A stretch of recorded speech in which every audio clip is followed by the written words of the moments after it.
गांधी को एक हिंदू ने मारा, इस मुल्क में एक पत्ता नहीं हिला। इंदिरा गांधी को एक दीवाने ने मारा जो सिख था, गलत, उस पूरी कौम को तबाह कर दिया आपने। ये माइनॉरिटी है। माइनॉरिटी का मतलब ये समझते ये लोग जो झूठ बोलते हैं कि सब बराबर हैं, बिल्कुल नहीं बराबर है। हम टुकड़े टुकड़े में बट गए। नफ़रत की आंधी ने हमको बिल्कुल बेबस कर दिया है। सोचना चाहिए कि इस देश को हम बचाएं कैसे, कि किसी सूरत से सिख भाई और मुसलमान समझें इस बात को। आप भी एक अल्लाह को मानते हैं और हम भी एक अल्लाह को मानते हैं, लेकिन जो लोग सैकड़ों लोगों को मानते हैं वो आपको भी अपने खाल में लाना चाहते हैं। अब ये वक्त नहीं है कि राजाओं की लड़ाई में कौन जीता कौन हारा। ये मुल्क बचेगा या नहीं बचेगा। माइनॉरिटी का अगर दर्द मालूम होता आपको तो आपको पता लग जाता कि माइनॉरिटी क्या है और मेजॉरिटी क्या है। और पूछो अपने सिख भाइयों से, क्या वो हिंदू स्टेट में रहेंगे? क्रिश्चियन भाइयों से पूछो, क्या वो हिंदू स्टेट में रहेंगे? अरे हमने कहा कि हमारी वजह से तुमको कितने गलत काम करने पड़ रहे हैं। SIR लेके आए हमें ढूंढने के लिए। SIR में 113 या 114 बांग्लादेशी मिले, लाखों लाख लोगों के हुकूक छीन लिए, वोटर लिस्ट से नाम काट दिया। हमें एक दूसरे का हाथ पकड़ना पड़ेगा, नहीं तो ये मुल्क भी डूबेगा और हम भी डूबेंगे। दोस्तों, पिछले 12 वर्ष से जब से भाजपा सरकार देश के सत्ता में काबिज है, वो उनके टारगेट पे RSS की जो सोच है, उनके टारगेट पे RSS में जो कहा गया है, थ्रेट बताया गया है मुसलमानों को, क्रिश्चियन को, कम्युनिस्ट में, उसमें मुसलमानों के साथ जो हो रहा है उस पर बहुत चिंता जाहिर की जा रही है। हर जगह कॉन्फ्रेंस हो रहे हैं, मुस्लिम उलेमा एक साथ आ रहे हैं और इस चीज़ पर विचार विमर्श कर रहे हैं कि ये जो मुसलमानों को टारगेट कर कर उनकी लिंचिंग हो रही है, उनकी वर्कशिप, उनकी मस्जिदों और मदरसों को तोड़े जा रहे हैं, इसका समाधान क्या है और इसमें मुसलमान क्या करें। ऐसे में एक आवाज़ है जो बराबर उठ रही है। एक बुज़ुर्ग नेता हैं, राज्यसभा सांसद हैं, मोहम्मद अदीब हैं, तकरीबन 80 वर्ष के हो गए हैं और उनका ये दर्द है, हमने भी उनसे बात की, उनका ये दर्द है कि उन्होंने कभी नहीं सोचा था कि उनका इंतकाल, उनकी मौत हिंदू राष्ट्र में होगी। वो कई महत्वपूर्ण सवाल उठा रहे हैं। ऐसे ही एक महत्वपूर्ण सवाल उन्होंने चंडीगढ़ में उठाया है, सिखों के साथ उठाया है। उन्होंने कहा कि सिख और मुसलमान एक साथ आएँ और इस मुश्किल का सामना करें और इस मुश्किल से बाहर निकलें। तो आइए चंडीगढ़ चलते हैं। ये एक्सक्लूसिव द स्वतंत्र के पास फुटेज है, ये हम लोग गए थे वहाँ पर कवर करने। तो सुनिए मोहम्मद अदीब साहब क्या कह रहे हैं। कि जिस मौजू पे आपने हमको यहाँ बुलाया और जो एक कन्वेंशन किया है, आज के दौर में ये बहुत अहम बात है, क्योंकि जब हम टुकड़े टुकड़े में बट गए, नफ़रत की आंधी ने हमको बिल्कुल बेबस कर दिया है। उस वक़्त हमें सोचना चाहिए कि इस देश को हम बचाएं कैसे। ये देश कतरे कतरे में रोज़ टूट रहा है और हम हैं कि नफ़रत की आंधी को झेल नहीं पा रहे हैं। दया सिंह जी ने ये कदम उठाया और आज 3-4 साल से हम लोग ये कोशिश करते रहे कि किसी सूरत से सिख भाई और मुसलमान समझें इस बात को। आप भी एक अल्लाह को मानते हैं और हम भी एक अल्लाह को मानते हैं, लेकिन जो लोग सैकड़ों लोगों को मानते हैं वो आपको भी अपने खाल में लाना चाहते हैं और जो हमारे यहाँ लोग हैं वो भी बहक गए हैं। अब ये वक्त नहीं है कि राजाओं की लड़ाई में कौन जीता कौन हारा। ये वक्त उस वक्त है कि अब हमारे आने वाली नस्लें किस तरह से ज़िंदा रहेंगी इस मुल्क में। ये मुल्क बचेगा या नहीं बचेगा। इस मुल्क का खाका तैयार हुआ था कि यह सेकुलर मुल्क होगा, हमारी कौम के कुछ लोग जिना के बहकावे में आके इस मुल्क से चले गए, लेकिन हम लोगों ने तो जिना को ठुकराया था। हमने तो गांधी और नेहरू को अपनाया था। इसलिए अपनाया था कि हम मुस्लिम स्टेट में नहीं रहना चाहते थे, हम एक सेकुलर स्टेट में रहना चाहते थे और हम उस कॉन्स्टिट्यूशन के ऊपर रहना चाहते थे जिस कॉन्स्टिट्यूशन का वादा जो अंबेडकर ने बनाया था। सन 52 में नेहरू ने जो पहला इलेक्शन हुआ वो रेफरेंडम कराया कि ये मुल्क सेकुलर रहेगा, यहाँ हिंदू, मुसलमान, सिख, क्रिश्चियन भाई सबके हुकूक बराबर होंगे। लेकिन आज वो लोग जो कॉन्स्टिट्यूशन की ओथ लेके इलेक्शन लड़ते हैं, वो लोग जो कॉन्स्टिट्यूशन की ओथ लेके मंत्री बनते हैं और संतरी बनते हैं, वो उस कॉन्स्टिट्यूशन को रोज़ तोड़ते हैं, रोज़ हम पे सितम करते हैं और ये कहते हैं कि सब बराबर हैं। मैंने अभी दया सिंह जी की एक पुरानी मीटिंग में कहा था, जब ये कहा गया, हमारे एक हिंदू भाई ने कहा कि हम सब बराबर हैं, कोई माइनॉरिटी नहीं है, तो मैंने उनसे यही कहा कि माइनॉरिटी आप इसलिए नहीं है कि आप माइनॉरिटी जानते नहीं हैं, तो उसका दर्द नहीं जानते। माइनॉरिटी का अगर दर्द मालूम होता आपको तो आपको पता लग जाता कि माइनॉरिटी क्या है और मेजॉरिटी क्या है। गांधी को एक हिंदू ने मारा, इस मुल्क में एक पत्ता नहीं हिला। इंदिरा गांधी को एक दीवाने ने मारा जो सिख था फैसले, उस पूरी कौम को तबाह कर दिया आपने। ये माइनॉरिटी है। माइनॉरिटी का मतलब ये समझते ये लोग जो झूठ बोलते हैं कि सब बराबर हैं, बिल्कुल नहीं बराबर है। हमारी गर्दनें कट रही हैं, आपकी गर्दनें कट रही हैं, लेकिन आप लोग बहादुर लोग हैं।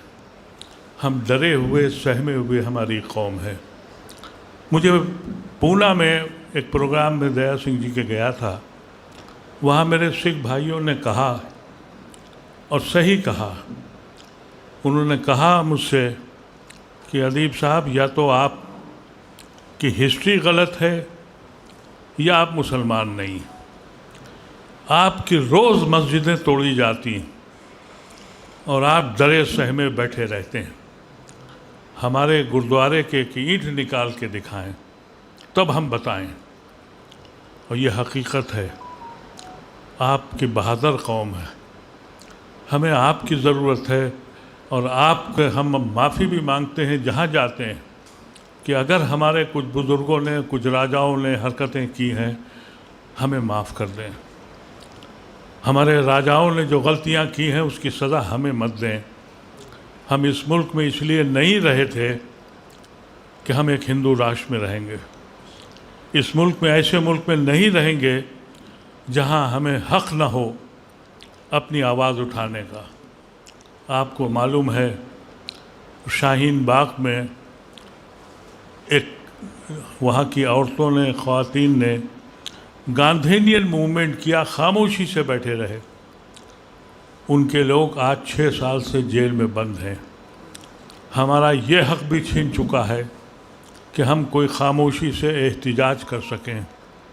आज की बात है, जो जंतर मंतर पे काकरोच पार्टी के लोग बैठे थे, आज उनको सबको पकड़ के बंद कर दिया। और जो लोग अनशन पे बैठे थे उनको ज़बरदस्ती उठा ले गए, हॉस्पिटल में बंद कर दिया। यानी आपको ये अख्तियार भी अब नहीं है कि अपने दर्द को आप बयान कर सकें। और फिर कहते ये हैं कि हमारा देश गर्व करो।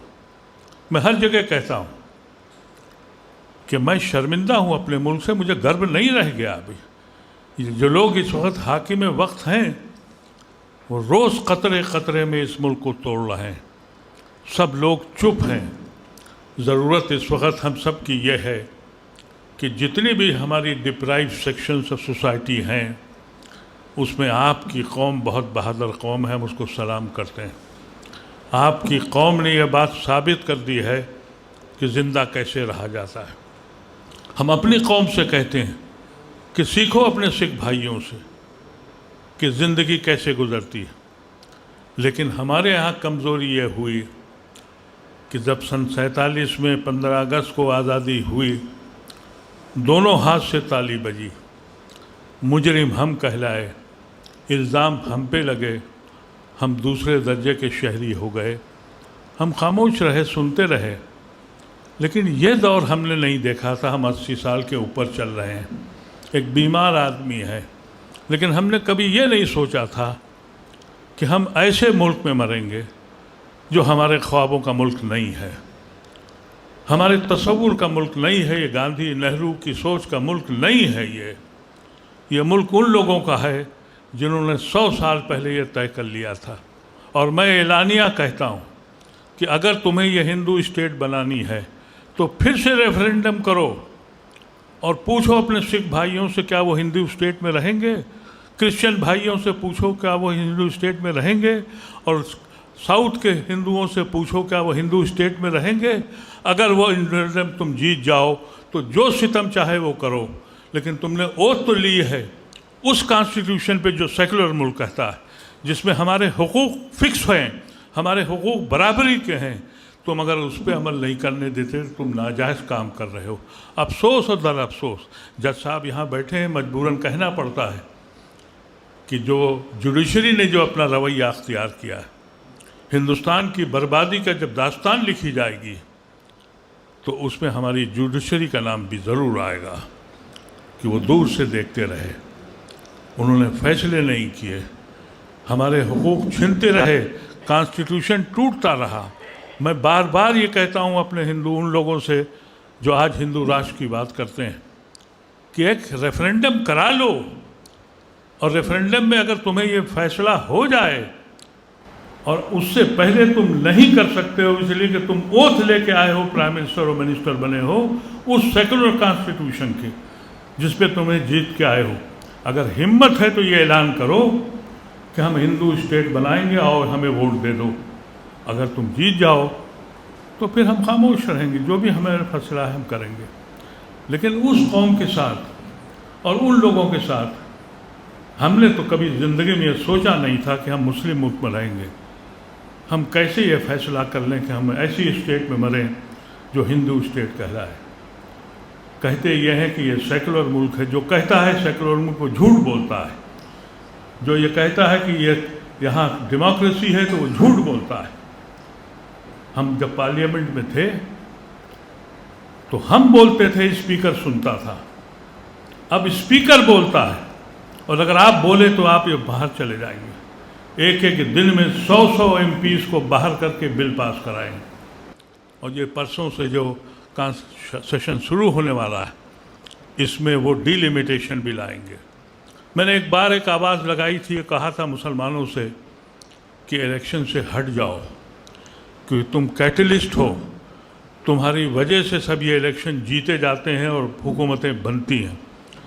तो मेरे एक हिंदू दोस्त ने कहा कि यार ये तो बड़ी ख़तरनाक बात आप कर रहे हैं और आप देशद्रोही हैं। और टीवी पे भी आया, अभी यार चल रहा है कि मैं टीवी पे कि मैं देशद्रोही हूँ। अरे हमने कहा कि हमारी वजह से तुमको कितने गलत काम करने पड़ रहे हैं। SIR लेके आए हमें ढूंढने के लिए, SIR में 113 या 114 बांग्लादेशी मिले, लाखों लाख लोगों के हुकूक छीन लिए, वोटर लिस्ट से नाम काट दिया। अरे उससे बच जाओगे भाई।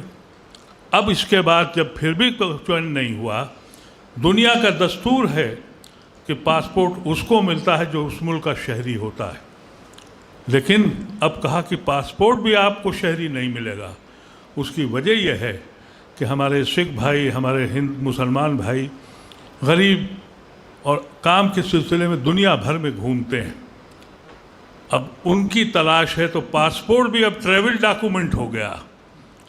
अब हमारा वो हक भी छीन गया। अब पासपोर्ट को दुनिया में ये वाहिद मुल्क है जो कह रहा है कि हमारी नेशनलिटी नहीं है, हम किसी को भी दे देंगे। अगर कोई पाकिस्तानी चाहे और हमारे शाह साहब और अमित शाह साहब या मोदी साहब चाहें तो उसे दे दें, कि इसलिए कि तो ट्रैवल डॉक्यूमेंट है। गज़ब है कि ट्रैवल डॉक्यूमेंट बना दिया सिर्फ हमको ढूंढने के लिए। हम पे सितम ढाने के लिए जितनी अक़लियतें हैं, मिनॉरिटी है, उसको दाब के रखो। हमारे पास क्या है, हम कैसे साबित करें कि हम इस मुल्क के शहरी हैं? ऐसी शक्ल में जो लोगों ने इल्ज़ाम लगाए थे, और आज आपने गुरु जी की जो 370 रविश चल रही है, इस पे हमारी ये 5वीं या 6ठी बैठक है, और हमने बहुत ऐलान के साथ ये बात कही थी कि जो हक़ पे है और जो हक़ पे है वो कभी मरता नहीं है। मेरा दीन ये कहता है। हमने देखा है कि जो जालिम हैं उनको कोई याद नहीं करता। जिन्होंने सितम किया था गुरु पे, आप ढूंढ लीजिए, कहीं उनके नाम का पता नहीं लगेगा। हमारी कौम पे इमाम हुसैन को शहीद किया जिसने, दुनिया जानती है कि इमाम हुसैन के साथ जो हुआ, और जिसने कत्ल किया था यजीद का कोई नाम भी नहीं जानता। तो वो ये गुरु अभी ज़िंदा इसलिए है कि हक़ वाला आदमी कभी नहीं मरता, और हम लोग बार बार इस बात को दोहराते हैं। अफसोस ये है कि अब हमारे पास ऐसे लोग नहीं हैं।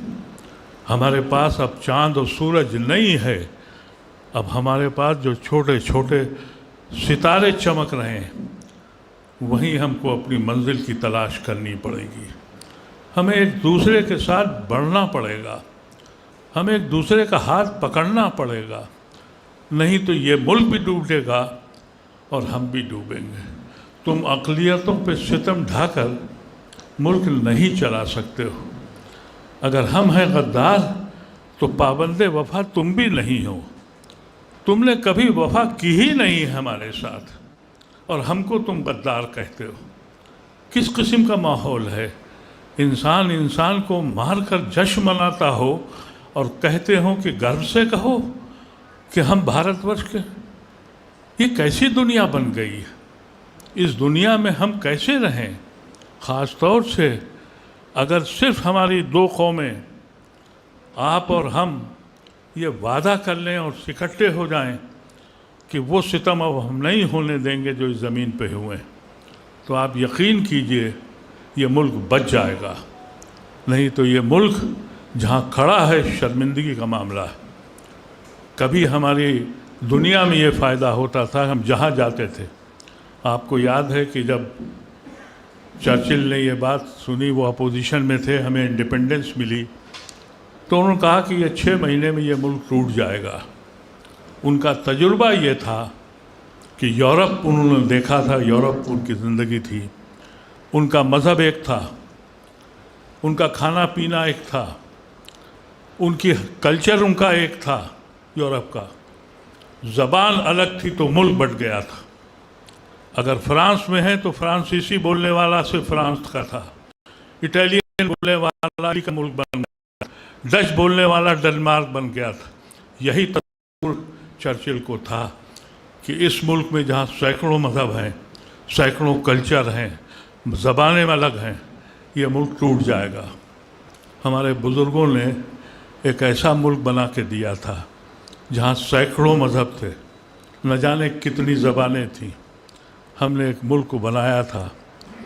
उस मुल्क में ये कोशिश हो रही है कि एक ख़ास तबका, वो तबका जिसने आज से 100 साल पहले ये फ़ैसला किया था कि हम हिंदू राष्ट्र बनाएंगे, और ये बात मैं बहुत बहुत कह चुका हूँ, फिर कहता हूँ कि अगर उस वक्त के लीडरान आरएसएस की ये बात मान लेते कि हम हिंदू राष्ट्र बनाएंगे, जैसे उस पागल ने पाकिस्तानी राष्ट्र बनाया जिसका नाम मोहम्मद अली जिन्ना, अगर कहीं नेहरू ने और गांधी ने और उस वक्त के लीडरों ने ये फैसला कर लिया होता, तो आप सोचिए 38% मुसलमानों ने जिन्ना का साथ नहीं दिया था।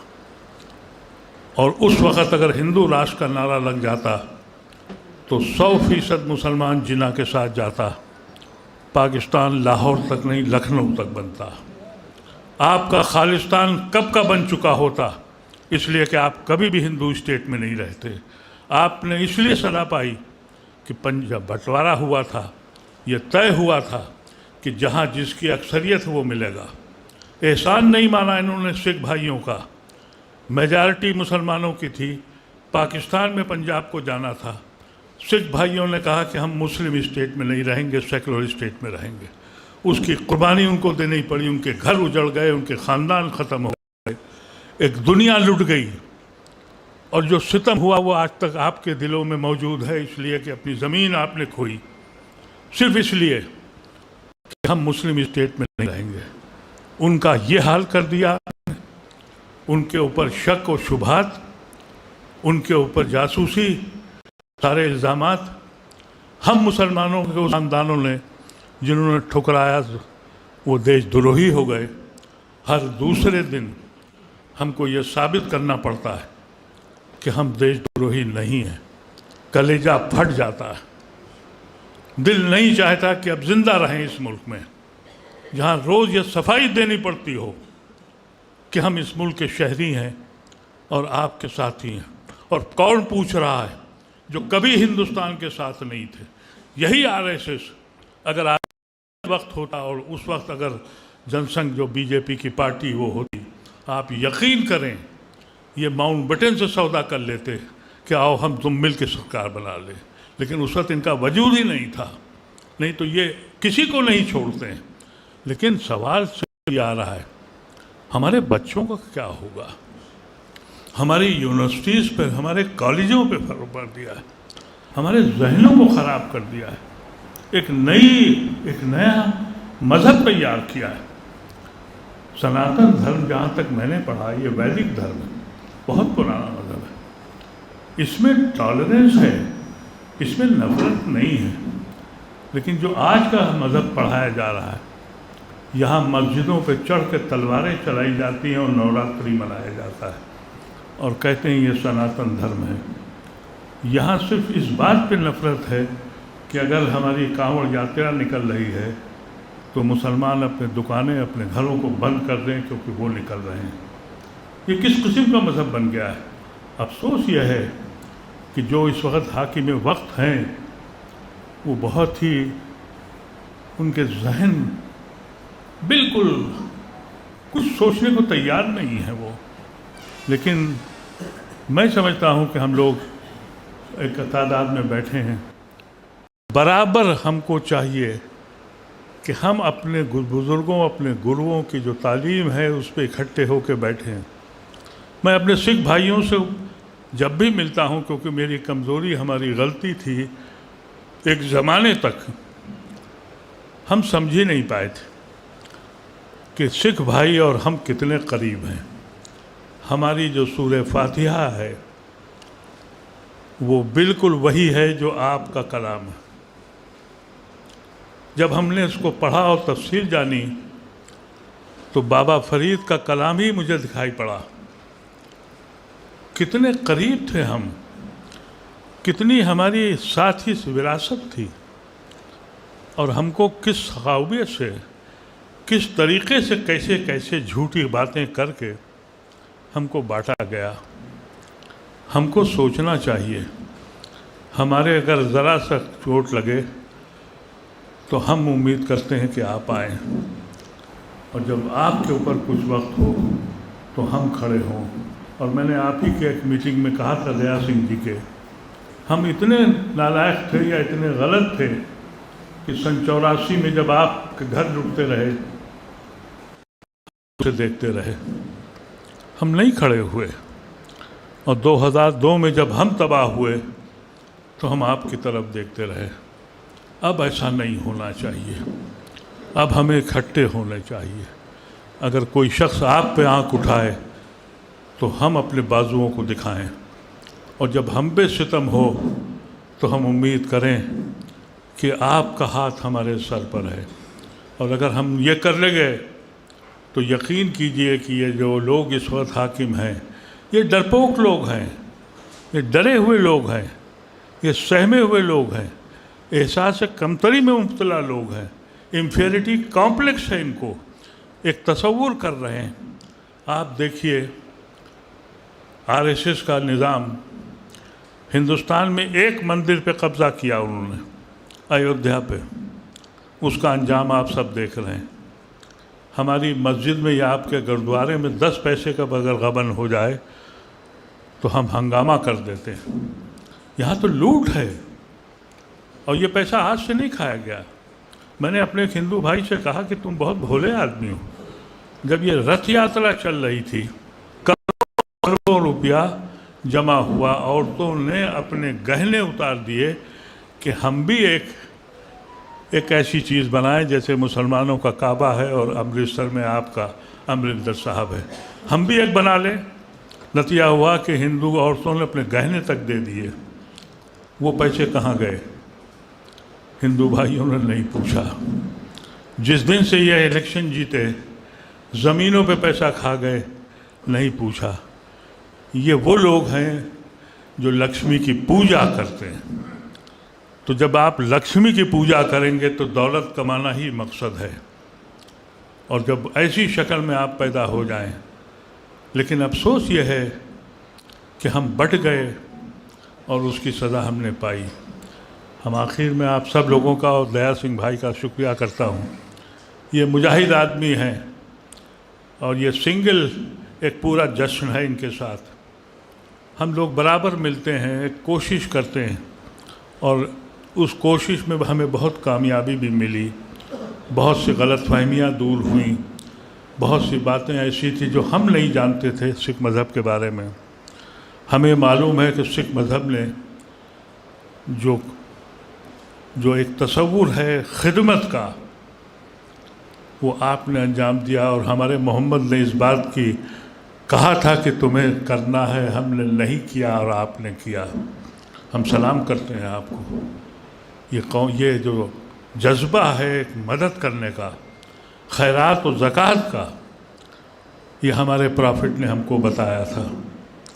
हम सो गए, लेकिन आपकी कौम ने उसको अपनाया और पूरी दुनिया में अपना नाम पैदा किया। आप सब हजरात का बहुत शुक्रिया, और जो आज के जो इंतज़ाम करने वाले हैं उनका शुक्रिया करता हूँ। और उम्मीद करता हूँ ये सिलसिला हम शुरू रखें, इस काम को आगे बढ़ाते रहें, और हम अपने गुरुओं को और अपने बुज़ुर्गों को याद करते रहें। जो हमसे गलतियाँ हुई हैं उन गलतियों को हम सुधारने की कोशिश करें। बहुत बहुत शुक्रिया, बहुत बहुत शुक्रिया। दोस्तों, देश जब आज़ाद हुआ था, तो जब संविधान बना था, तो उसमें माइनॉरिटीज़ को कुछ सुरक्षा प्रदान की गई थी। उनकी ज़िंदगी की सुरक्षा, उनकी जिस तरह से वो पूजा पाठ करते हैं, नमाज़ पढ़ते हैं, रोज़ा रखते हैं, उसकी स्वतंत्रता, उनके वर्कशिप जो मस्जिद और मदरसे हैं, उन सब की सुरक्षा की गारंटी दी गई थी, उसकी ज़िम्मेदारी ली गई थी। लेकिन आप देख सकते हैं कि पिछले कुछ साल से किसी भी मुसलमान दाढ़ी टोपी वाले को जिहादी बोल दिया जाता है, उस पर अपशब्द हो जाते हैं। आज गालियों की आपके युवाओं की, जेंजी की गालियों की बात होकर सब लोग बहुत दुखी दिख रहे हैं। लेकिन यहीं पर एक माइनॉरिटी 20 करोड़ के जो मुसलमान हैं, उनको अभी हमने देखा दिल्ली के पास खोड़ा में कैसे ही ये नए नए बच्चे, जवान बच्चे और साधु संत गालियां दे रहे थे, गालियों से संबोधित कर रहे थे। इस स्वतंत्र भारत में उसी के नागरिकों को, उसी के नागरिक द्वारा गालियां और ऐसा व्यवहार सच में चिंता का विषय है। तो हमें लगा कि कुछ ना कर सकें, कम से कम ये आवाज़ें तो पहुंचाएं जो दुख और तकलीफ़ की है, आप तक पहुंचें और आप फैसला लें कि माइनॉरिटी के साथ क्या हो रहा है। तो अपने दोस्त हैदराबाद नकवी को इजाज़त दें। दासोतन।